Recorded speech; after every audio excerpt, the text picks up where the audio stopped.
يا عبادي الذين أسرفوا على أنفسهم لا تقنطوا من رحمة الله فلا هادي له.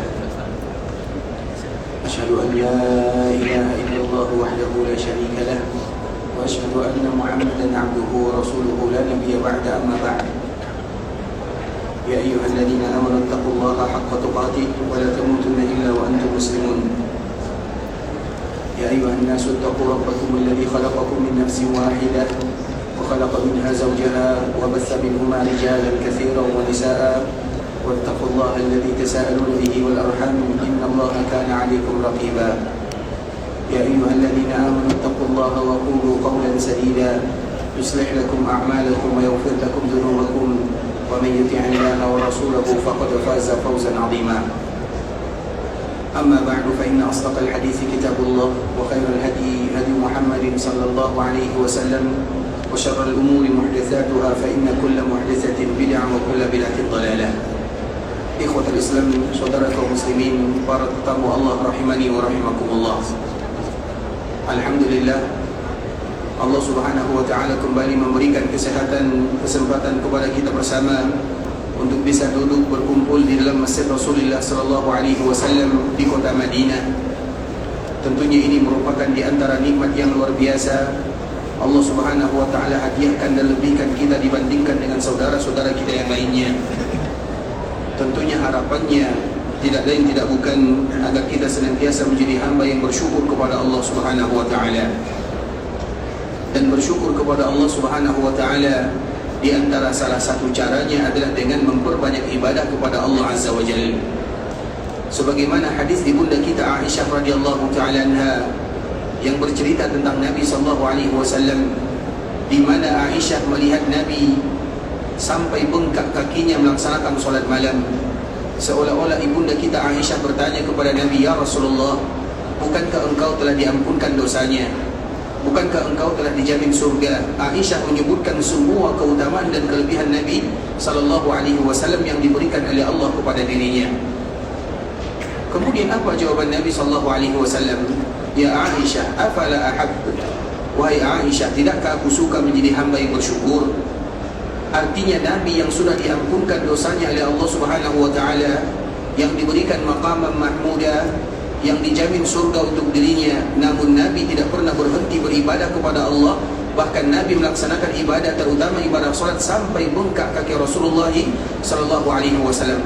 Dan tujuan Nabi melakukan yang demikian agar Nabi terhitung sebagai hamba yang bersyukur kepada Allah azza wa jalla. Sehingga bersyukur kepada Allah, ikhwatul Islam, itu bukanlah perkara yang mudah. Karena bersyukur sejatinya adalah orang yang beribadah. Sehingga antara syukur dengan ibadah dua hal yang tidak terpisahkan. Allah subhanahu wa ta'ala menyebutkan dalam surat Al-Ankabut, "Wa'buduhu washkurulah." Beribadahlah kalian kepada Allah dan bersyukurlah. Artinya ibadah itu adalah syukur, syukur itu adalah ibadah. Begitu juga dengan doa yang selalu kita panjatkan kepada Allah, "Allahumma a'inni ala zikrika wa syukrika wa husni ibadah." Ya Allah, bantu aku untuk senantiasa mengingat dirimu dan bersyukur dan beribadah. Syukur dan ibadah dua hal yang tidak terpisahkan. Begitu juga dengan doa yang diajarkan oleh Nabi sallallahu alaihi wasallam, "Allahumma inni as'aluka syukra ni'matik wa husna ibadatik." Ya Allah, aku menginginkan agar engkau membantu diriku untuk selalu bersyukur dan beribadah. Artinya apabila kita ingin menjadi hamba yang bersyukur, maka banyaklah beribadah kepada Allah subhanahu wa ta'ala. Dan contohnya dikala kita berada di kota Madinah, di antara bentuk kita bersyukur kepada Allah ketika Allah memilih kita, memberikan kesempatan datang ke kota Madinah, adalah dengan memperbanyak ibadah yang bisa mendatangkan keridhaan Allah subhanahu wa ta'ala. Kemudian salawat beriringkan salam semoga senantiasa tercurahkan buat junjungan alam Nabi kita yang mulia, uswah dan qudwah kita bersama, Muhammad bin Abdullah sallallahu alaihi wasallam.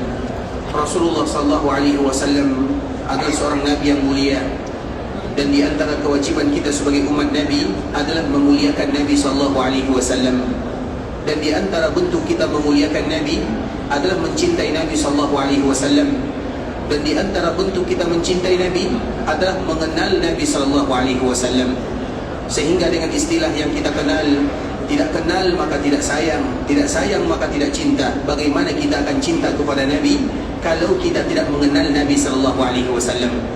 Sehingga mengenal Nabi sallallahu alaihi wasallam adalah bagian daripada iman. Agar kita bisa mencintai Rasulullah sallallahu alaihi wasallam, kita harus tahu sejarah Nabi. Kita harus tahu tentang agama yang dibawa oleh Nabi sallallahu alaihi wasallam. Kita harus mengetahui hadis-hadis Nabi agar kita mencintai Nabi sallallahu alaihi wasallam. Sehingga wajar sebahagian para ulama mengatakan bahawa kadar cinta seorang hamba kepada baginda Nabi yang mulia tergantung bagaimana pengetahuan mereka tentang Nabi itu sendiri. Artinya semakin besar, semakin banyak kita mengetahui tentang Nabi, maka semakin besar pula cinta kita kepada Rasulullah sallallahu alaihi wasallam. Tapi kalau seandainya kita tidak mengetahui tentang Nabi sallallahu alaihi wasallam kecuali hanya sedikit saja, maka setipis itu pula lah kecintaan kita kepada Rasulullah sallallahu alaihi wasallam. Artinya cinta kepada Nabi harus mengetahui tentang Nabi. Makanya membahas, mempelajari, mengetahui, mendalami tentang sejarah Nabi, hadis Nabi, sunnah-sunnah Nabi adalah bagian daripada cinta kepada Rasulullah sallallahu alaihi wasallam. Dan kita di Masjid Nabawi ini, umat Islam, tidak lepas daripada pembahasan berkaitan dengan Rasulullah sallallahu alaihi wasallam, terutama kota Madinah, keutamaan yang ada di dalamnya. Begitu juga dengan hadis-hadis Rasulullah sallallahu alaihi wasallam, karena kita semuanya mencintai Nabi dan kita bersaksi kepada Allah bahawa kita semuanya mencintai Rasulullah sallallahu alaihi wasallam, dan semoga Rasul pun mencintai kita bersama. Karena apabila Nabi mencintai kita, maka di antara salah satu keutamaannya al-mar'u ma'a man ahab, sesungguhnya seseorang akan dikumpulkan bersama orang-orang yang dia cintai. Sehingga ikhwatul Islam, dalam sebuah riwayat ada salah seorang badui. Badui itu biasanya orang yang tinggal jauh dari, atau tinggal di pedalaman, jauh dari kota Madinah, tinggal di daerah-daerah yang jauh. Kemudian tiba-tiba dia datang bertanya kepada Nabi sallallahu alaihi wasallam tanpa ada muqaddimah. Pertanyaannya langsung to the point. Mata sa'ah? Ya Rasulullah, kapan terjadi hari kiamat? Maka Nabi sallallahu alaihi wasallam tidak mungkin bisa menjawabnya, karena perkara kiamat adalah perkara yang dirahasiakan oleh Allah untuk dirinya sahaja. Artinya tidak akan ada manusia yang tahu tentang kapan terjadinya hari kiamat. Kemudian ikhwatul Islam, maka Nabi SAW tidak menjawab pertanyaan tersebut, tapi Nabi balik bertanya, kembali bertanya, Madza a'dadta laha? Wahai fulan, wahai kamu yang bertanya, kalau seandainya kiamat itu terjadi, apa persiapanmu? Karena kita tidak mesti mengetahui kapan terjadi hari kiamat, tapi bagaimana persiapan kita. Sebagaimana kita tidak mengetahui kita kapan kita akan meninggal, tetapi yang penting adalah apa yang kita persiapkan dikala kita meninggal. Seolah-olah itu pertanyaan Rasulullah SAW. Tidak penting bagi kita mengetahui kapan kita meninggal, karena tidak mungkin ilmu yang kita tidak tahu. Ilmu yang kita tidak tahu, bagaimana kita bertanya tentangnya? Sehingga Nabi balik bertanya, Madza a'dadta laha? Apa yang kamu persiapkan? Kalau kiamat itu terjadi, apa bekalmu? Apa persiapanmu? Maka orang ini kembali mengatakan, qala la syai'. Tidak ada persiapanku ya Rasulullah. Artinya persiapan tidak ada, persiapan yang khusus. Bukan berarti dia tidak beribadah kepada Allah Azza wa Jalla. Dia tetap melakukan ibadah, tapi yang wajib-wajib sahaja. Salat 5 waktu, puasa bulan Ramadan, zakat yang wajib, haji sekali, umrah sekali. Artinya yang wajib-wajib saja. Tidak ada lebih daripada itu. Karena biasanya ikhwatul Islam, di antara salah satu keuntungan yang Allah berikan kepada seorang hamba ketika dibukakan baginya pintu kebaikan walaupun satu. Misalnya ada orang yang diberikan oleh Allah kebaikan dalam pintu salat. Kalau masalah puasa dia biasa, puasa di bulan Ramadan saja. Kalau sedekah, jarang dia bersedekah. Tapi kalau masalah salat, dia yang pertama. Semua salat, artinya salat sunat, dia lakukan semuanya. Allah bukakan pintu kebaikan melalui salat untuk dirinya. Ada orang yang salatnya biasa, tapi dia rajin berpuasa, sedekahnya biasa-biasa saja. Artinya di bab puasa Allah muliakan dirinya. Ada orang salatnya biasa, puasanya juga biasa, tapi rajin dia bersedekah. Ada orang yang puasanya biasa, rajin, salatnya juga biasa, sedekah juga biasa, tapi dia rajin beribadah kepada Allah, datang ke tanah haram Makkah, Madinah. Yang tidak biasa itu kalau tidak ada yang rajinnya, salat juga tidak, puasa juga tidak, sedekah juga tidak ada. Artinya ikhwatul Islam, sahabat ini mengatakan, ya Rasulullah, ketika dia bertanya, kapan terjadi hari kiamat? Nabi balik bertanya, Madza a'dadta laha? Qala la syai'. Tidak ada, artinya tidak ada yang spesial, kecuali mencintai. Artinya memang ikhwatul Islam biasanya ada amalan-amalan yang Allah mudahkan bagi kita untuk melakukannya, dan dari amalan inilah Allah mudahkan kita masuk ke dalam surga Allah Subhanahu wa taala. Makanya ada orang yang masuk surga karena terlalu berbakti kepada orang tuanya. Ada orang yang masuk ke dalam surga karena dia baik terhadap tetangganya. Ada orang yang masuk surga karena amalan yang dia sembunyikan. Banyak alasan Allah untuk memasukkan seorang hamba ke dalam surganya. Nah, orang ini mengatakan, aku tidak ada amalan spesial kecuali mencintaimu. Artinya dia betul-betul mencintai Nabi SAW. Maka ketika Nabi mendengarkan jawaban, aku mencintaimu, inni uhibbu, aku mencintaimu ya Rasulullah, maka setelahnya Nabi mengatakan, anta ma'aman ahbabta, sesungguhnya engkau wahai fulan akan dikumpulkan oleh Allah bersama orang yang kau cintai. Artinya engkau akan dikumpulkan di dalam surga bersama diriku, karena dia mencintai Nabi SAW. Para sahabat dikala mendengarkan kalimat ini keluar dari lisan Nabi SAW, semua mereka mengatakan, kami bersaksi, karena mereka bangga. Kalimat yang luar biasa maknanya. Kami bersaksi bahwa kami mencintai Rasulullah SAW, dan semoga dengan cinta tersebut Nabi juga cinta, yang pada akhirnya Allah kumpulkan kita bersama di dalam surga Allah Subhanahu wa taala. Itu merupakan cita-cita kita bersama, agar kita dikumpulkan oleh Allah di dalam surga bersama Rasulullah sallallahu alaihi wasallam. Allahumma salli ala Muhammad wa ala ahli baiti wa ala azwajihi wa dhurriyyatihi kama sallaita ala Ibrahim وعلى آل إبراهيم إنك حميد مجيد. اللهم بارك على محمد وعلى أهل بيته وعلى أزواجه وذرياته كما باركت على إبراهيم وعلى آل إبراهيم إنك حميد مجيد. Ikhwatul Islam, saudara kaum muslimin, para tetamu Allah rahimani wa rahimakumullah, kita akan lanjutkan pembahasan kita yang sebelumnya, masih berkaitan dengan pembahasan yang sangat luar biasa, yaitu berkaitan dengan Raudhah, taman di antara taman-taman surga yang ada di kota Madinah, yang mana batasan Raudhah itu adalah rumah Nabi dan mimbar Nabi. Itu merupakan batasan Raudhah. Jadi Raudhah itu ikhwatul Islam sesuatu yang memiliki batasan, dan dia tidak terlalu luas. Sebahagian para ulama mengatakan ikhwatul Islam, Raudhah itu hanya berjarak kurang lebih panjangnya sekitar 26 saja, 26 meter. Artinya 50, ada yang mengatakan 54, ada yang mengatakan 55 hasta, dan satu hasta atau dua hasta 1 meter. Artinya Raudhah itu tidak terlalu panjang. Maka batasan dari rumah Nabi sampai ke mimbar Nabi itu hanya kurang lebih 25 sampai 26 sahaja. Makanya kita takar-takar ikhwatul Islam, kalau seandainya lebih daripada 25, berarti itu bukan lagi bagian daripada Raudhah min Riyadul Jannah. Dan di antara salah satu kemudahan untuk menandainya adalah mimbar Nabi SAW. Walaupun mimbar ini sudah tidak lagi ada, tapi mimbar yang ada sekarang itu adalah mimbar posisinya sama dengan posisi mimbar Rasulullah SAW. Itu panjangnya.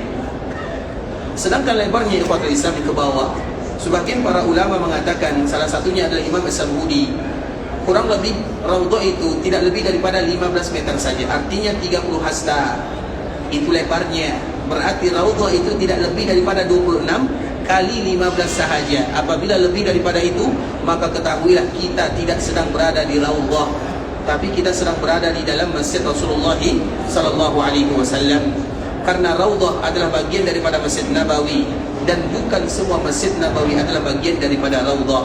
Dua hal yang harus kita bedakan, dan itu adalah di antara tanda luasnya, panjangnya, lebarnya Raudhatun min Riyadul Jannah, yang mana kaum muslimin mereka berlomba-lomba untuk bisa beribadah di dalamnya, walaupun hanya beberapa saat sahaja. Yang mana kita tahu kurang lebih 10 menit kita bisa berada di dalamnya. Namun 10 menit itu merupakan waktu yang sangat indah, waktu yang sangat berharga, di mana kita mengadukan semua keluh kesah masalah kepada Rabbul Izzati wal Jalalah. Dan tujuan kita bersama dikala kita berada di sana, agar Allah betul-betul sampaikan kita ke dalam taman surga yang sesungguhnya. Raudhah ini ikhwatul Islam, Nabi mengatakan, ma baina baiti wa minbari raudhatun min Riyadul Jannah. Di antara rumahku dan mimbarku adalah taman di antara taman-taman surga. Wa minbari ala haudi, mimbarku ada di telagaku. Mimbar Nabi di dunia yang sekarang sudah tidak ada lagi, hangus terbakar, tapi mimbar ini pula lah nanti yang akan dibangkitkan oleh Allah Subhanahu wa taala di akhirat. Dan mimbar ini pula lah yang akan senantiasa menemani Nabi SAW, mulai daripada manusia dibangkitkan sampai mereka dimasukkan ke dalam surga Allah Subhanahu wa taala. Makanya di dalam hadis yang pertama ikhwatul Islam, Nabi SAW mengatakan, ma baina baiti wa mimbari raudhatun min riyadil jannah. Di antara rumahku dan mimbarku taman di antara taman-taman surga. Wa mimbari ala haudi, mimbarku berada di telagaku. Telaga adalah awal di mana kita melakukan perjalanan di akhirat. Kemudian hadis yang berikutnya, inna mimbari ala turatin min tura'il jannah. Sesungguhnya mimbarku ini, mimbar yang tadi ada di dunia, yang merupakan batasan daripada raudhah, sesungguhnya mimbarku ini terdapat di pintu di antara pintu-pintu surga, karena surga merupakan tujuan dan cita-cita akhir seorang muslim. Sehingga seolah-olah ini merupakan di antara karunia Allah Subhanahu wa taala, di mana mimbar Nabi akan selalu menemani Nabi SAW mulai daripada awal perjalanan sampai kepada akhir dan tujuan perjalanan seorang muslim. Karena memang kita tahu ikhwatul Islam, surga adalah cita-cita kita semuanya. Bukan hanya cita-cita kita, cita-cita Nabi SAW. Nabi SAW selalu bermohon kepada Allah Azza wa Jal agar dimasukkan dirinya ke dalam surga. Maka selalu kita mengatakan, Nabi mengatakan, haulahanu dan din. Kita senantiasa, doa kita itu tidak lebih daripada masuk surga, terhindar dari api neraka, haulahanu dan din. Itulah doa kaum muslimin. Artinya ikhwatul Islam, perjalanan kita yang panjang di akhirat, kampung keabadian, maka Nabi SAW senantiasa sayang kepada umatnya, dan Nabi ditemani oleh mimbarnya. Makanya kita berbicara tentang mimbar Nabi SAW, yang itu merupakan bagian batasan daripada raudhah. Mimbarku ada di telagaku. Hadis yang lain mengatakan, mimbarku ada di depan pintu-pintu surga. Karena Nabi, karena tidak ada orang yang masuk surga begitu saja ikhwatul Islam. Kita selalu mengatakan di dalam surat Az-Zumar, akhir surat Az-Zumar, Allah mengatakan, wasiqal ladina kafaru ila jahannam zumara hatta idza ja'uha futihat abwabuha wa qala lahum khazanatuha. Nanti bisa kita baca sendiri di akhir surat Az-Zumar. Allah mengatakan, wasiqal ladina kafaru, maka nanti orang-orang yang ingkar kepada Allah akan diseret ke neraka. Ketika mereka sampai di depan pintu neraka, futihat abwabuha, maka baru saja mereka sampai di depan pintu neraka, langsung terbuka pintunya. Tidak ada mukadimahnya. Sampai di neraka langsung terbuka. Artinya langsung dimasukkan oleh Allah Subhanahu wa taala ke dalam api neraka. Kemudian ayat berikutnya, Allah berbicara pula tentang penduduk surga. Wasiqal ladina taqau. Kemudian begitu juga dengan orang-orang yang bertakwa. Kemudian mereka dibawa ke dalam surga, hatta idza ja'uha wa futihat abwabuha, sehingga ketika mereka masuk ke dalam surga dan sampai ke pintu surga, ketika mereka sudah sampai ke pintu surga, wa futihat, ada kalimat waw di sana. Kalau untuk neraka tidak ada wawnya. Kalau untuk surga ada wawnya. Kalau untuk neraka futihat, langsung terbuka otomatis. Kalau untuk surga wa futihat, ada kalimat waw. Dan kita tahu satu huruf tambahan di dalam bahasa Arab, terutama di dalam Al-Quran, punya makna yang berbeza. Artinya tidak sama artinya. Artinya apa? Orang-orang yang dimasukkan ke dalam surga, maka mereka tidak otomatis masuk ke dalam surga. Orang-orang yang dimasukkan ke dalam neraka, apabila mereka sampai di pintunya, langsung masuk ke dalam api neraka. Sedangkan orang-orang yang masuk ke dalam surga, dikala mereka sudah sampai di depannya, maka pintu belum terbuka. Makanya ada kalimat wow. Kenapa pintu belum terbuka? Karena Allah berpesan kepada malaikat yang bernama Khazinul Jannah. Khazin itu artinya penjaga surga. Allah berpesan kepadanya, wahai kamu yang menjaga surga, jangan pernah dibuka pintu surga kecuali kepada seorang hamba yang bernama Muhammad bin Abdullah sallallahu alaihi wasallam. Artinya Nabi sallallahu alaihi wasallam berada di depan pintu surga. Di mana Nabi sallallahu alaihi wasallam? Nabi berada di atas mimbarnya. Mimbar yang kita bicarakan masih senantiasa menemani Nabi sallallahu alaihi wasallam. Maka dengan itulah Nabi mengatakan, inna mimbari ala tur'atin min tura'il jannah. Sesungguhnya mimbar yang tadi merupakan batasan daripada raudhah akan berada di depan pintu-pintu surga. Karena Nabi, dikala penduduk surga mereka sampai di sana, mereka menunggu. Siapa yang mereka tunggu? Mereka menunggu Nabi SAW. Sampai Nabi mengetuk pintunya. Kemudian malaikat bertanya, man an? Kamu siapa? Qala ana Muhammadun, aku adalah Muhammad. Kemudian penduduk surga atau Khazinul Jannah mengatakan, bika umirtu, wahai Muhammad, ketahuilah, aku tidak boleh dibukakan pintu surga. Allah melarang diriku untuk membuka pintu surga kecuali kepadamu. Dan dia mengatakan, bika untuk mulah satu-satunya aku diizinkan oleh Allah Subhanahu wa taala. Dan itu menunjukkan bagaimana kemuliaan Nabi SAW. Artinya Nabi berada di atas mimbarnya ketika umat mereka menunggu masuk ke dalam surga Allah Subhanahu wa taala. Dan kita tahu yang pertama kali masuk ke dalam surga adalah umat Rasulullah sallallahu alaihi wasallam. Dan di antara umat Rasulullah yang pertama kali masuk surga siapa? Yang pertama kali masuk surga siapa? Abu Bakar. Yang lain? Siapa lagi? Siapa yang pertama kali masuk surga? Kenapa tidak ada yang mengatakan, Ustaz, saya berharap yang pertama kali masuk surga? Yang pertama kali masuk surga ikhwatul Islam dari umat Nabi sallallahu alaihi wasallam adalah orang-orang fakir dari kalangan muhajirin. Mereka adalah orang-orang yang dimuliakan oleh Allah Subhanahu wa taala untuk mencicipi surga Allah Subhanahu wa taala yang pertama. Karena perbedaan surga, walaupun satu detik di surga atau satu detik di akhirat, kira-kira berapa tahun di dunia? Itu lama ikhwatul Islam. Satu detik di akhirat itu begitu lama. Kenapa mereka yang pertama kali? Karena mereka statusnya sahabat, karena mereka statusnya muhajirin, dan tambah lagi status mereka adalah orang-orang fakir, terkumpul semuanya dalam diri mereka, maka mereka lah yang pertama kali masuk ke dalam surga, melebihi orang lain. Kemudian baru orang-orang Ansar, kemudian baru sahabat yang lainnya, kemudian baru orang-orang yang beriman kepada Allah Subhanahu wa taala. Terlepas daripada itu semua ikhwatul Islam, artinya dikala pintu surga atau dikala umat Nabi sallallahu alaihi wasallam yang pertama kali, karena memang yang pertama kali masuk surga adalah umat Rasulullah sallallahu alaihi wasallam. Nabi sallallahu alaihi wasallam mengatakan, nahnul akhirun al-awwalun. Kita ini adalah umat yang terakhir, tidak ada umat setelah kita. Sebagaimana Nabi adalah Nabi yang terakhir, maka kita adalah umat yang terakhir. Namun kita adalah yang pertama. Dan di antara makna yang pertama adalah umat yang pertama kali masuk ke dalam surga Allah Subhanahu wa taala. Kemudian ikhwatul Islam, kita kembalikan lagi kepada hadis Nabi sallallahu alaihi wasallam, wa mimbari ala haudi, dan mimbarku ada di telagaku. Kemarin kita berbicara tentang telaga Nabi sallallahu alaihi wasallam. Telaga Nabi adalah telaga yang paling indah. Airnya berasal dari cabang sungai Al-Kautsar yang berada di dalam surga. Dan di antara salah satu kenikmatannya, barang siapa yang bisa minum dari telaga Nabi, maka dia tidak akan pernah lagi haus untuk selama-lamanya. Selama-lamanya. Dan kita tahu karena memang kita akan hidup di sana untuk selama-lamanya. Orang yang bisa minum dari telaga Nabi, lam yazma abada, maka mereka tidak akan pernah lagi haus untuk selama-lamanya. Tapi sayang, seribu sayang, banyak di antara umat Nabi yang mereka terusir dari telaga Nabi. Artinya mereka tidak bisa minum dari telaga Nabi. Apabila mereka tidak bisa minum dari telaga Nabi, maka di hadapan mereka dihadapkan dengan peristiwa-peristiwa yang luar biasa, akan meluluhlantakkan semuanya, akan membuat mereka merasa ketakutan, akan membuat mereka binasa dan yang semisalnya. Tapi apabila mereka bisa minum dari telaga Nabi, maka urusan yang berikutnya, hisab, kemudian mizan, kemudian sirat, kemudian qantara, kemudian pada akhirnya surga atau neraka, Allah akan mudahkan perjalanan mereka di akhirat sana.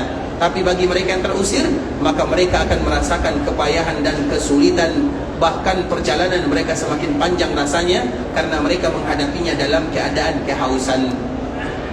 Kemudian ikhwatul Islam, umat Nabi SAW semuanya bisa minum dari telaganya, kecuali yang pertama, orang yang masuk Islam kemudian mereka keluar dari agama Islam. Kemarin kita telah menceritakannya. Yang kedua, hadis Nabi SAW. Ini hadis yang penting sekali ingin kita sampaikan di ikhwatul Islam. Ketika Nabi memanggil umatnya, wahai umatku, ayo minum dari telagaku, maka ada pemisah di antara Nabi dengan umatnya. Nabi bertanya, mereka adalah umatku, a'rifu wa ya'rifuni, aku kenal mereka, mereka juga kenal dengan diriku. Kemudian Allah atau malaikat mengatakan kepada Nabi, innaka, perhatikan baik-baik hadisnya, innaka la tadri madza ahdatsu ba'daka. Wahai Muhammad, engkau tidak tahu apa yang mereka lakukan sepeninggalmu. Apa maknanya ikhwatul Islam? Artinya, apakah Nabi mengetahui kejadian-kejadian yang berlaku kepada umatnya setelah Nabi SAW meninggal? Nabi tahu atau tidak? Nabi tidak tahu perkara yang gaib. Jangankan kita sebagai umatnya, putrinya saja yang bernama Fatimah, kita tahu Fatimah. Fatimah itu ikhwatul Islam, Satu-satunya keluarga Nabi yang tersisa. Anak Nabi semuanya meninggal. Qasim, Abdullah, Ibrahim meninggal. Saudari-saudarinya Zainab, Ummu Kulsum, Ruqayyah meninggal. Yang tersisa adalah Fatimah. Kemudian ketika Nabi meninggalkan Fatimah, kepada siapa lagi Fatimah akan mengadu? Mana keluarganya? Tinggal sebatang kara kalau bahasa kitanya. Tidak ada lagi. Nabi SAW adalah orang terakhirnya, dari keluarganya. Maka Fatimah radhiyallahu ta'ala anha dikenal dengan Ummu Abiha. Di antara salah satu gelar Fatimah adalah Ummu Abiha. Apa arti Ummu Abiha? Ummu Abiha, Fatimah itu adalah ibu daripada ayahnya. Paham maknanya? Ibu daripada ayahnya. Fatimah itu siapa? Putri Nabi SAW. Tapi gelarnya, lakabnya, panggilannya adalah Ummu Abiha, ibu daripada ayahnya. Kenapa demikian? Siapa yang paham?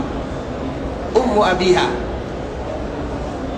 Kenapa Fatimah disebut dengan Ummu Abiha? Ibu ayahnya. Padahal Fatimah putri Nabi. Kenapa disebut dengan Ummu Abiha, ibu ayahnya? Karena Fatimah radhiyallahu ta'ala anha, dia memperlakukan Nabi sallallahu alaihi wasallam sebagaimana Khadijah memperlakukan Nabi sallallahu alaihi wasallam. Bisa dipahami? Sebagaimana Khadijah. Karena Nabi sallallahu alaihi wasallam melahirkan keturunan dari Khadijah ada 6 orang, salah satunya Fatimah. Khadijah sudah dipanggil oleh Allah. Sekarang siapa yang membuat hati Nabi menjadi rindu, yang membuat hati Nabi menjadi tenang adalah Fatimah radhiyallahu ta'ala anha. Makanya Nabi SAW pernah mengatakan, Fatimah bid'atun minni. Fatimah itu adalah bagian daripada diriku. Artinya barang siapa yang menzalimi, atau barang siapa yang membuat Fatimah menangis, atau barang siapa yang membuat Fatimah tersakiti, seolah-olah mereka menyakiti Nabi SAW. Dan Fatimah itu ibarat Khadijah. Artinya dia memperlakukan Nabi sebagaimana Khadijah memperlakukan Nabi. Dan Nabi memperlakukan dirinya sebagaimana Nabi memperlakukan Khadijah. Artinya sangat sayang Nabi kepada Fatimah radhiyallahu ta'ala anha. Maka dia dikenal dengan Ummu Abiha, ibu daripada ayahnya. Padahal dia anaknya. Kenapa disebut dengan Ummu Abiha? Karena posisi Fatimah menggantikan posisi Khadijah radhiyallahu ta'ala anha. Artinya ikhwatul Islam, Fatimah satu-satunya keluarga Nabi yang tersisa. Karena Abdullah atau Qasim yang pertama meninggal dikala dia berumur 1 tahun lebih. Abdullah meninggal dikala dia berumur 1,5 tahun. Ibrahim juga putra Nabi berumur 2 tahun lebih, dia juga meninggal. Kemudian Zainab, putri Nabi yang pertama. Kapan Zainab meninggal? Zainab putri Nabi, siapa yang tahu kapan Zainab meninggal? Zainab itu ikhwatul Islam, dia dikuburkan di sini, di perkuburan Baqi', di sini dia. Dan dia meninggal di kota Madinah. Dan dia meninggal di ikhwatul Islam, umurnya tidak lebih daripada 25 tahun. Masih muda. Kemudian setelah Zainab, namanya Ruqayyah. Ruqayyah itu suaminya adalah Utsman. Kapan Ruqayyah meninggal? Ruqayyah meninggal ketika Allah berikan kemenangan kepada kaum muslimin dikala terjadi perang Badar. Kaum muslimin menang dikala terjadi perang Badar. Nabi mendapatkan berita kaum muslimin diberikan kemenangan oleh Allah. Namun dalam satu sisi Nabi mendapatkan berita duka bahwa putrinya yang bernama Ruqayyah dipanggil oleh Allah Subhanahu wa taala, dan Nabi tidak bisa menyaksikannya. Karena ketika Nabi sampai di kota Madinah, Ruqayyah sudah dikuburkan oleh suaminya yang bernama Utsman bin Affan radhiyallahu taala anhu. Artinya kapan Ruqayyah meninggal? Tahun kedua. Berapa umurnya? Kurang lebih sama, 26, 27 tahun atau seperti itulah umurnya. Kalau Ruqayyah lebih kecil, artinya umurnya 23 tahun. Kemudian ikhwatul Islam, Ummu Kulsum. Ummu Kulsum kapan meninggal? Abang tahu? Tahun ke? Betul nih. Betul? Masya Allah, tahun ketiga Hijriah. Silakan. Masya Allah. Wa iyyakum, tapi jawabannya salah ya. Barakallahu fiik wa jazakum khairan. Ummu Kulsum kapan dia meninggal? Tahun ke-9 Hijriah. Agak sedikit lama dibandingkan dengan saudari-saudari yang lainnya. Tapi umurnya masih sama, 26, 27. Nah artinya keluarga Nabi SAW semuanya meninggal, sehingga kasih sayang Nabi SAW terfokus kepada Fatimah radhiyallahu ta'ala anha. Maka Fatimah menjadi orang yang paling disayangi oleh Nabi SAW. Kenapa? Tidak ada lagi keluarga Nabi. Siapa lagi keluarga Nabi? Maka Nabi mengatakan, hiya bid'atun minni, dia itu adalah bagian daripada diriku. Kemudian ikhwatul Islam, ketika Nabi ingin wafat, atau ketika Nabi wafat, hampir saja Nabi wafat, maka Nabi memanggil Fatimah, atau Fatimah datang. Dan kita tahu Nabi wafat, bukan hanya Nabi, semua para Nabi ketika mereka ingin wafat, maka mereka diberikan pilihan oleh Allah Subhanahu wa ta'ala, ingin wafat atau ingin tetap di dunia. Makanya kita selalu mengatakan, kalau ada yang panjang umurnya, ingat baik-baik perkataan ini, kalau ada yang panjang umurnya di dunia, maka yang paling pantas panjang umur tersebut adalah Rasulullah sallallahu alaihi wasallam. Karena semua para nabi diberikan pilihan. Begitu juga dengan Nabi. Nabi diberikan tawaran oleh Allah, wahai Muhammad, apakah engkau ingin tetap tinggal di dunia atau engkau ingin meninggal? Jawaban semua para nabi itu sama, mereka tetap ingin meninggal, artinya berjumpa dengan Allah Azza wa Jalla. Nah, Nabi SAW satu hari atau 2 hari sebelum dia meninggal, datang Fatimah. Dikala Fatimah datang, maka Nabi menundukkan di sampingnya sambil mengatakan, marhaban bibnati, selamat datang wahai putriku. Kemudian Fatimah duduk di samping kanan Nabi atau duduk di samping kiri Nabi. Karena biasanya kalau Nabi bertemu dengan Fatimah, maka Nabi akan selalu mencium keningnya di antara 2 keningnya, di antara 2 matanya. Dan itu merupakan di antara bentuk kasih sayang Nabi kepada putrinya yang bernama Fatimah. Pelajaran bagi kita bersama, walaupun Fatimah sudah berkeluarga, namun kasih sayang Nabi tidak pernah sirna darinya. Kemudian ikhwatul Islam, dikala dia duduk di samping kanan Nabi atau di samping kiri Nabi, Nabi mengatakan, wahai Fatimah, dibisikkan. Dan pembicaraan ini antara Nabi dengan Fatimah saja, tidak ada yang tahu. Maka Fatimah dipanggil oleh Nabi, kemudian Nabi mengatakan di antara salah satu bisikannya, wahai Fatimah, bahwa ayahmu akan dipanggil oleh Allah Subhanahu wa ta'ala. Sehingga Fatimah sedih. Nabi mengatakan, kalau aku akan meninggal, siapa yang tidak sedih? Sehingga dengan kesedihan itu, ikhwatul Islam, beberapa hari setelahnya Fatimah atau Nabi betul-betul dipanggil oleh Allah Subhanahu wa ta'ala. Sehingga orang yang paling sedih dengan wafatnya Nabi adalah Fatimah, karena tidak ada lagi temannya, keluarganya habis. Siapa lagi keluarga Fatimah? Kecuali Ali bin Abi Thalib dan juga putra dan putrinya. Sedangkan ayahnya, saudaranya, saudarinya semuanya sudah meninggal. Sehingga Fatimah betul-betul sedih. Kesedihan Fatimah bukan hanya kesedihan yang sebentar. Kesedihan Fatimah berefek pada jasadnya, pada tubuhnya.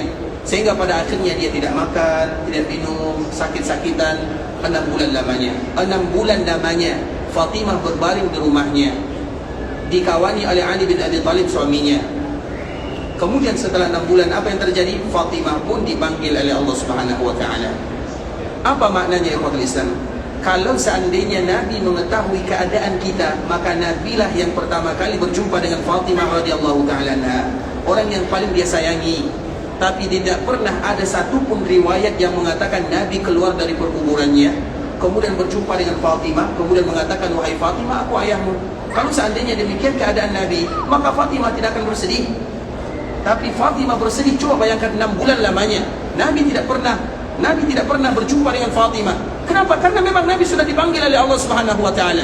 Nabi tidak lagi tahu tentang keadaan putrinya. Kalau seandainya, tidak mungkin ikhwatul Islam, kita saja melihat putri kita menangis 1 minggu, kita sudah mungkin melakukan sesuatu, apapun kita akan lakukan. Ini 6 bulan lamanya. 6 bulan bukan waktu yang singkat, 6 bulan lamanya. Tapi apa yang terjadi? Apakah Nabi pernah bertemu dengan Fatimah setelahnya? Tidak pernah sekalipun. Apakah Nabi SAW berjumpa dengan Fatimah setelah Nabi meninggal? Tidak sekalipun. Kalau seandainya dengan Fatimah Nabi tidak pernah bersua dan berjumpa, kemudian ada yang mengatakan, aku bertemu dengan Nabi SAW dalam keadaan terjaga, mana yang lebih mulia, dia atau Fatimah radhiyallahu ta'ala anha? Mana yang lebih dekat hubungannya, nasabnya dengan Nabi? Fatimah atau dia radhiyallahu ta'ala anha? Fatimah. Maka dengan itulah Fatimah wafat. Bisa dipahami? 6 bulan lamanya Fatimah akhirnya wafat, kemudian dikuburkan di perkuburan Baqi' bersama saudari-saudari yang lainnya. Padahal mudah ikhwatul Islam, jarak perkuburan Nabi dengan Fatimah itu tidak jauh.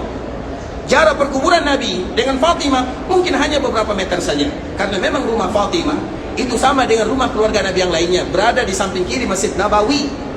Tapi bagaimana keadaan Fatimah? Orang yang paling dicintai oleh Nabi.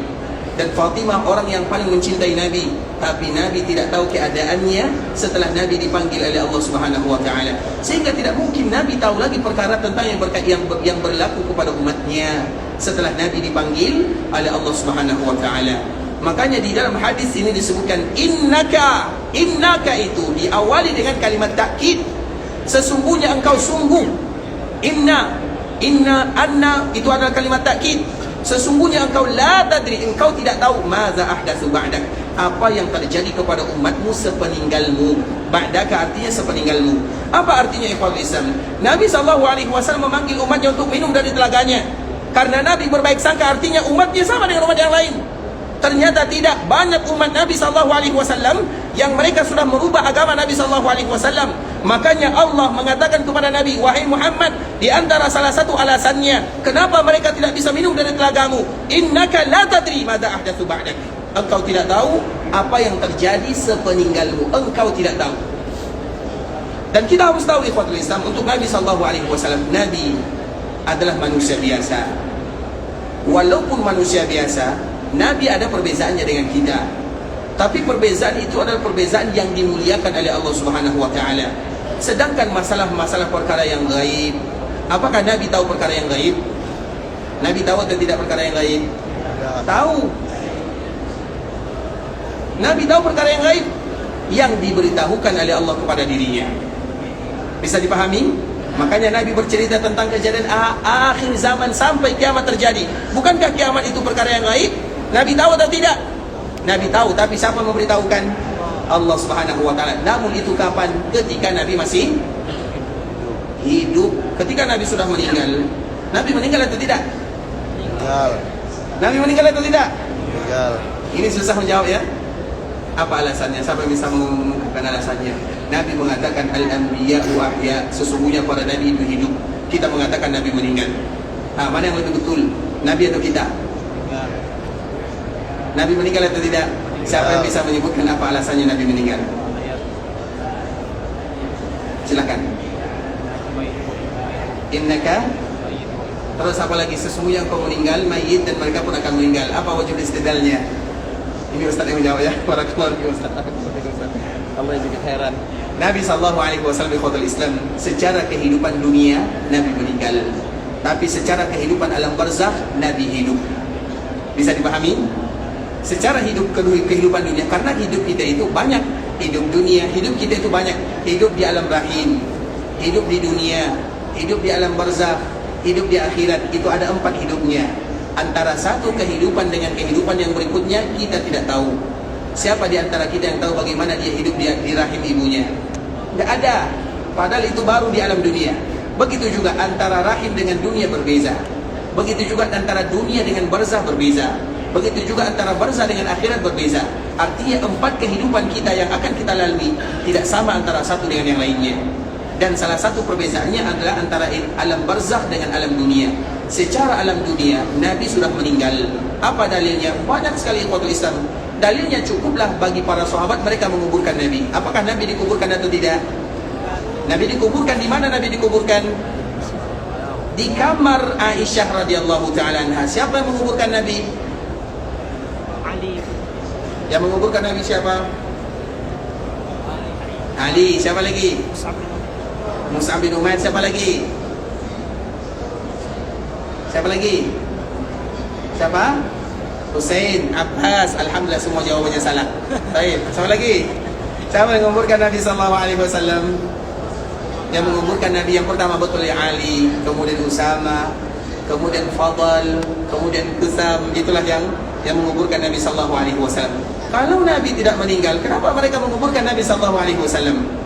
Karena perkuburan itu ikhwatul Islam, sebagaimana yang Allah sebutkan dalam surah Taha, minha khalaqnakum wa fiha nu'idukum, darinya kami ciptakan kalian, kepadanya kalian akan kembali. Kita semua asal penciptaan kita dari tanah, dan kepada tanah kita akan dikembalikan. Para sahabat mereka menguburkan Nabi SAW. Bahkan Fatimah mengatakan, atabat anfusukum antahusut turab, apakah jiwa kalian tega melemparkan atau meletakkan tanah di atas Rasulullah SAW? Karena para sahabat, terutama suaminya, menaburkan tanah di atas Nabi SAW. Sehingga Fatimah mengatakan, atabat anfusukum, tegakah kalian menaburkan tanah di atas Nabi? Tapi apalah daya, itu kehidupan dunia. Semua mereka yang meninggal akan dikuburkan. Begitu juga dengan Rasulullah sallallahu alaihi wasallam. Dan perkuburan Nabi masih ada sampai sekarang. Makanya tidak ada ceritanya ikhwatul Islam Nabi keluar dari perkuburannya. Di masa hidup saja Nabi tidak pernah keluar dari kota Madinah kecuali untuk berjihad dan beribadah. Tiba-tiba setelah Nabi wafat, Nabi keluar kemana-mana? Tidak mungkin. Kalau seandainya Nabi keluar dari perkuburannya, tempat yang pertama kali didatangi oleh Nabi siapa? Fatimah radhiyallahu ta'ala anha. Kemudian siapa lagi? Aisyah radhiyallahu ta'ala anha. Kemudian siapa lagi?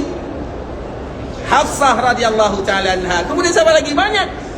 Kalau istrinya saja tidak didatangi oleh Nabi setelah Nabi wafat, kemudian tiba-tiba kita didatangi oleh Nabi setelah Nabi wafat, mulia mana antara istri Nabi sallallahu alaihi wasallam dengan kita? Tidak mungkin ikhwatul Islam. Iya, kita mungkin melihat Nabi dalam mimpi, boleh, karena memang itu merupakan bonus dari Allah Subhanahu wa taala.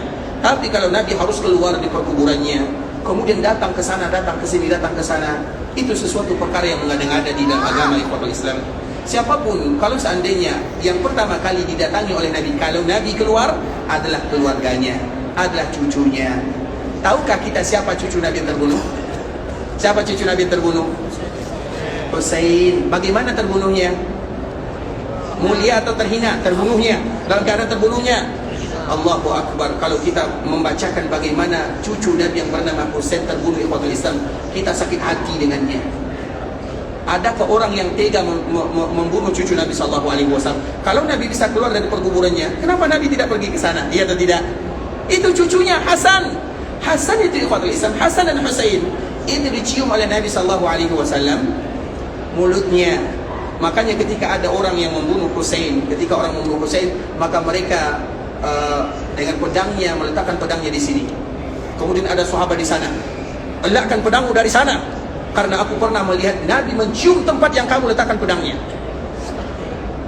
Kalau seandainya orang didatangi, maka Nabi mendatangi cucunya Husain. Tidak mungkin Husain terbunuh begitu saja. Tahukah kita, terpisah antara kepalanya dan jasadnya.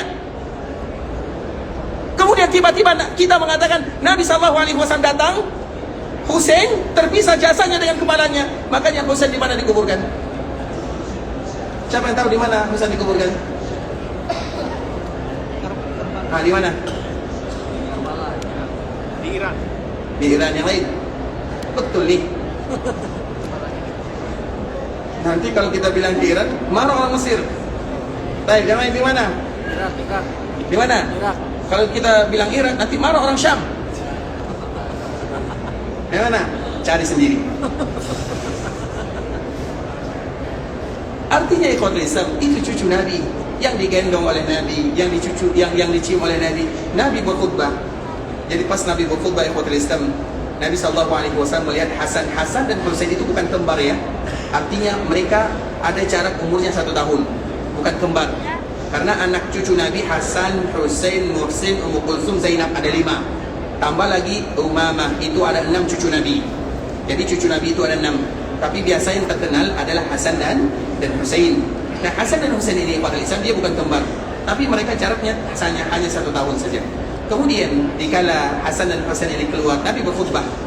Coba bayangkan, Nabi berkhutbah, kemudian Nabi SAW turun dari mimbarnya. Kemudian Nabi menggendong mereka berdua, dan Nabi mengatakan, "Aku tidak tahan melihat cucuku bermain." Kemudian Nabi mengatakan, "Inna bani." Nabi mengatakan, "Ini anakku." Nabi mengatakan bukan cucu, tapi anakku ini akan menjadi pemimpin di dunia sebelum mereka menjadi pemimpin di dalam surga Allah Subhanahu wa taala. Saking sayangnya Nabi kepada Hasan dan Husain. Tiba-tiba Husain terbunuh begitu saja, Nabi tidak datang. Kemudian tiba-tiba Nabi datang kepada kita. Apakah makul? Contoh yang lain ikhwatul Islam, Husain, Hasan, tadi Husain sekarang Hasan. Hasan ikhwatul Islam, dia memiliki sejarah yang sangat luar biasa. Hasan ini orangnya penyayang, penyabar, orangnya memiliki sifat yang luar biasa. Kemudian ikhwatul Islam, ketika Ali bin Abi Thalib yang meninggal, Ali bin Abi Thalib itu meninggal, siapa yang membunuhnya? Abdurrahman bin Muljim. Karena Nabi meninggalnya para sahabat itu ikhwatul Islam, kita harus tahu Nabi telah memberitahukan kepada mereka bagaimana cara mereka meninggal. Contoh misalnya Umar bin Khattab, Nabi sudah memberitahukan kalau Umar meninggal terbunuh. Nabi yang memberitahukan. Utsman meninggal, begitu juga Nabi memberitahukan. Bahkan Utsman bermimpi bertemu dengan Nabi. aftir indana, wahai Utsman, berbukalah bersama kami. Apa makna berbuka bersama kami? Artinya hari ini engkau akan meninggal karena dia meninggal dalam keadaan berpuasa. Dan nanti kapan dia berbuka? Karena dia sudah meninggal. Dan dia berbuka bersama siapa? Nabi SAW. Itulah maknanya aftir indana. Karena Nabi sudah memberitahukan bagaimana Utsman akan meninggal. Kemudian Ali begitu juga. Ali meninggal. Apa kata Nabi? Tidaklah engkau meninggal wahai Ali kecuali jenggotmu akan berwarna merah.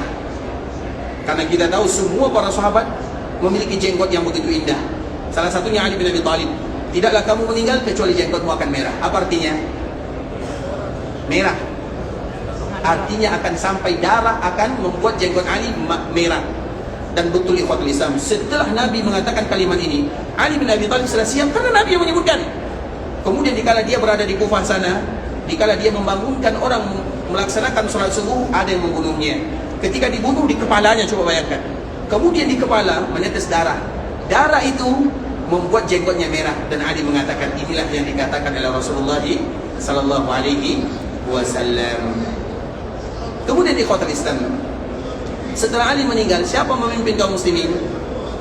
Anaknya bernama Hasan. Berapa lama Hasan memimpin kaum muslimin?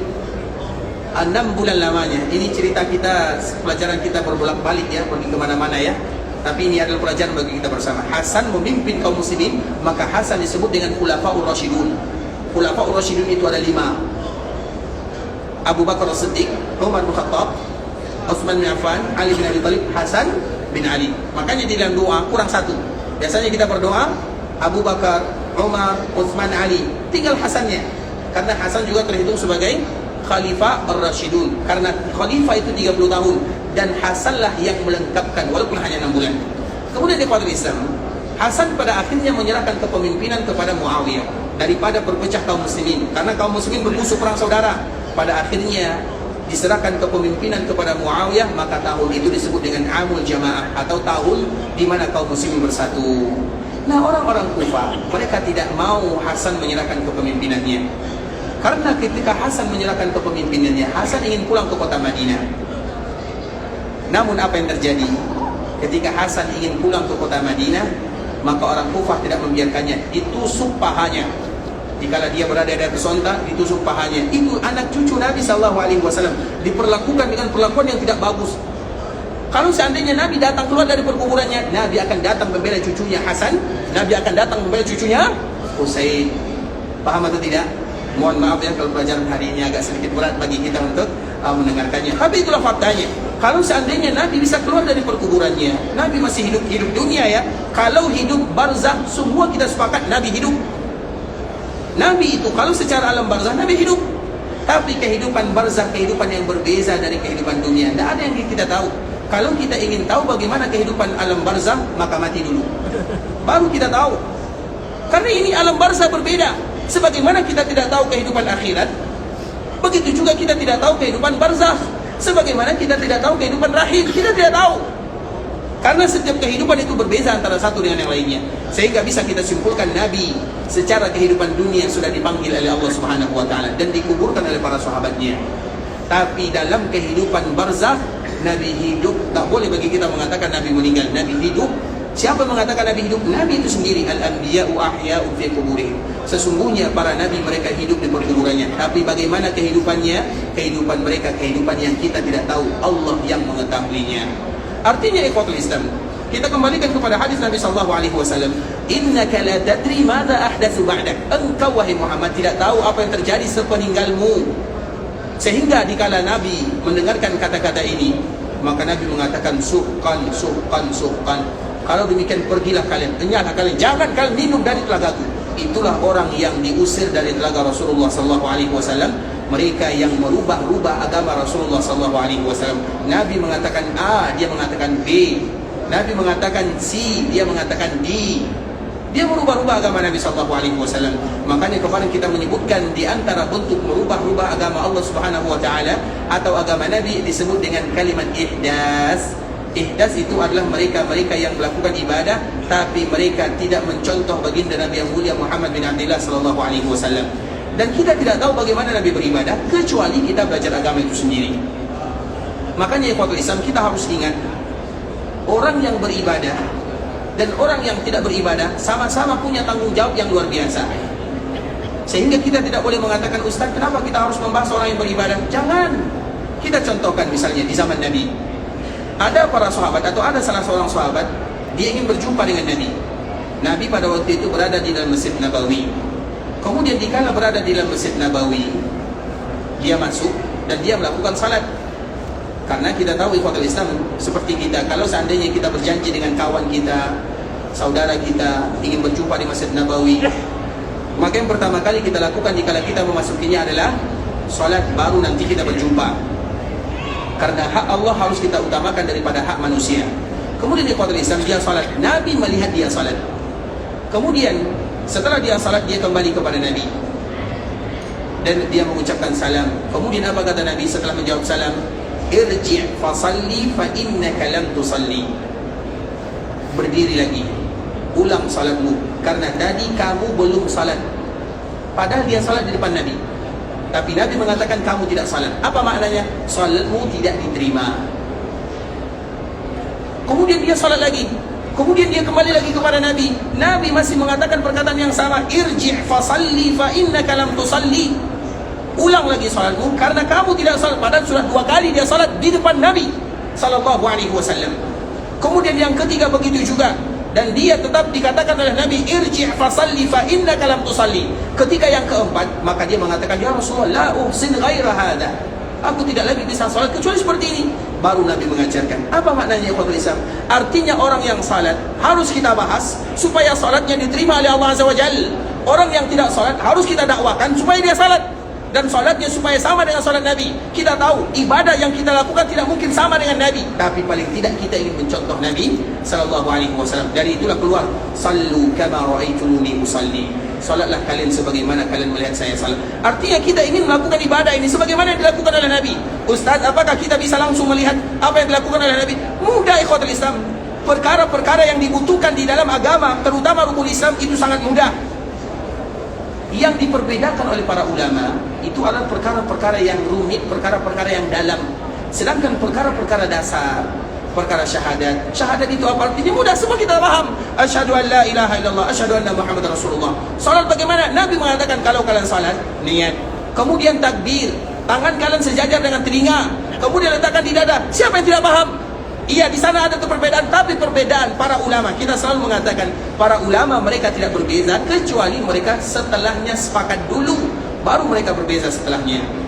Artinya mudah ikhwatul Islam, sallu kama raaitumuni usalli. Begitu juga dengan puasa. Apa kata Rasulullah sallallahu alaihi wasallam? Sumu li ru'yatihi wa afdiru li ru'yatihi wansuku laha. Berbukalah kalian, berpuasalah kalian ketika kalian melihatnya, melihat hilal maksudnya, dan berbukalah kalian ketika melihatnya. Wansukulah, jadikan itu sebagai manasik. Manasik itu apa artinya? Itu yang harus kalian jadikan standar. Makanya disebut dengan manasik.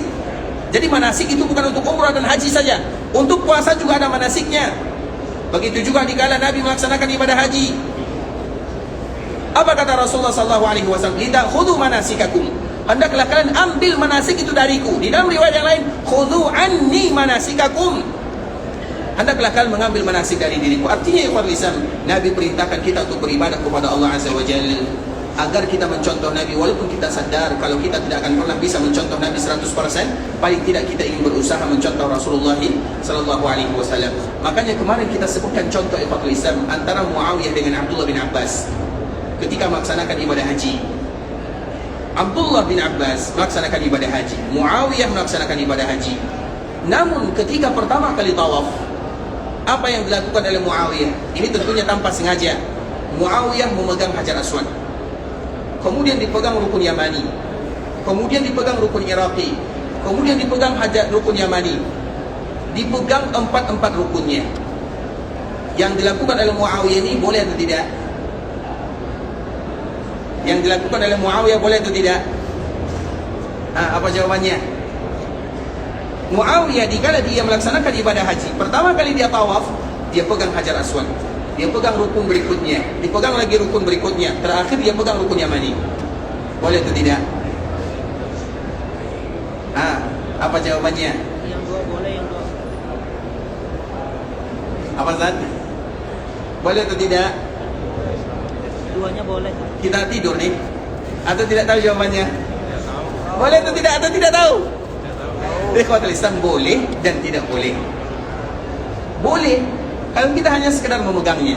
Apalagi dikala kita, biasanya kalau kita berada di Ka'bah, apalagi bagi kita yang pertama kali datang, penasarannya luar biasa.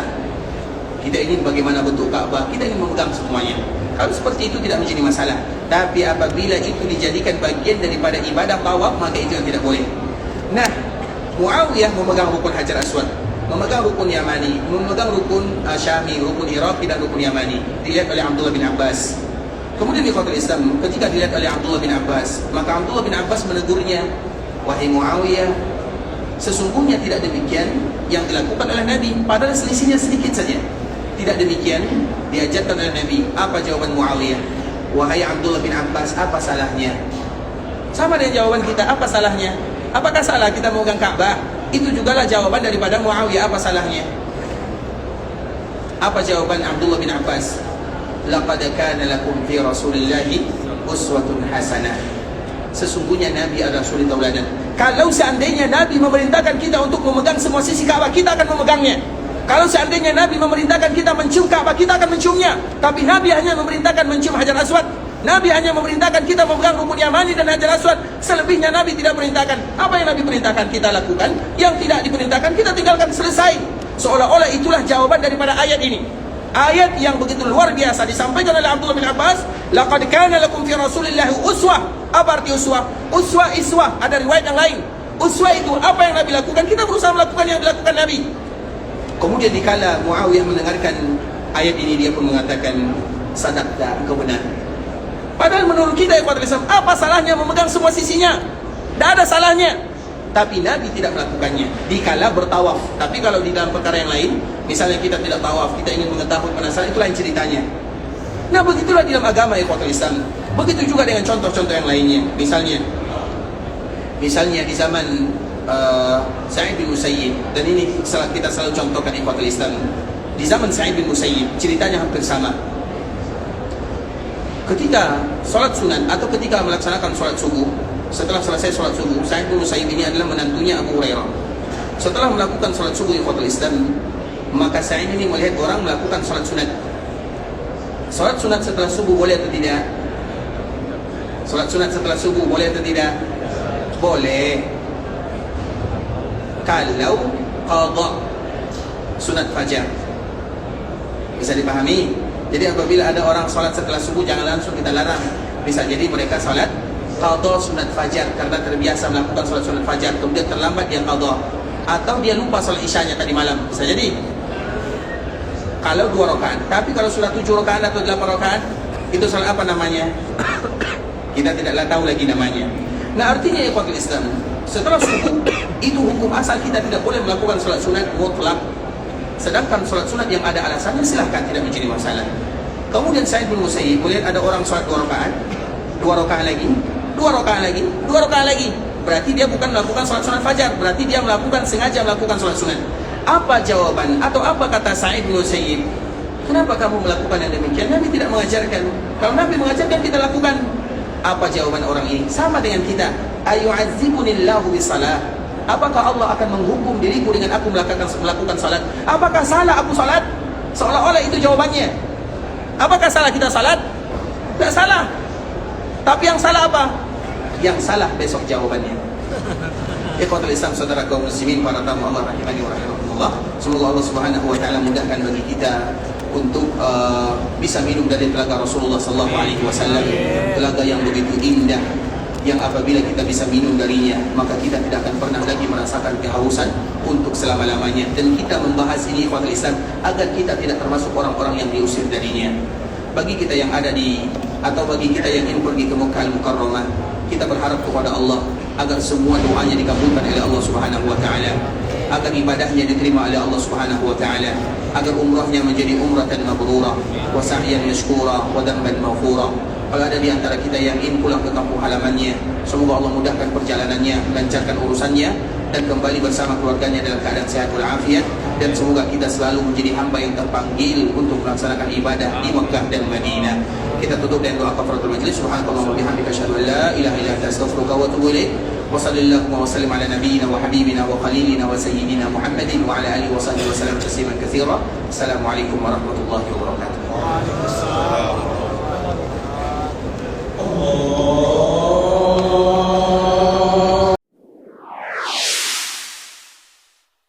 قل يا عبادي الذين أسرفوا على أنفسهم لا تقنطوا من رحمة الله